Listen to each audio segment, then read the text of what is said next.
Morning నిద్ర లేవగానే yoga, meditation, work out చేసుకుంటే ఎంత హ్యాపీగా ఉంటుందంటే, ఆ రోజంతా చాలా యాక్టివ్‌గా ఉంటాము.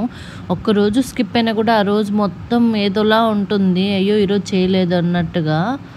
ఇక నెక్స్ట్ వచ్చి కిందకొచ్చి ఫ్రెష్ అప్ అయ్యి అన్ని పనులు కంప్లీట్ అయ్యాక మార్నింగ్ టిఫిన్ వచ్చేసి బాయిల్డ్ ఎగ్స్, కీరా, క్యారెట్ తిన్నాను. నెక్స్ట్ వచ్చేసి కొద్దిసేపు తర్వాత గ్యాప్ ఇచ్చేసి బొప్పాయి పీసెస్ కూడా కొన్నైతే తిన్నాను.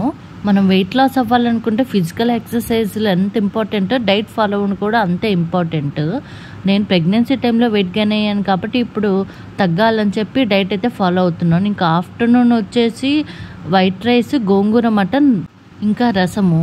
మార్నింగ్ నైట్ లైట్ ఫుడ్ తీసుకున్న ఆఫ్టర్నూన్ మాత్రం హెవీగానే తింటాను. ఎందుకంటే పాప ఉంది కదా, మనం ఫీడింగ్ టైంలో కొంచెం తీసుకోవాలి. బట్ నేను డైట్ ఫాలో అవుతున్నా కాబట్టి ఆఫ్టర్నూన్ టైంలో లంచ్ చేస్తాను ఫుల్గా.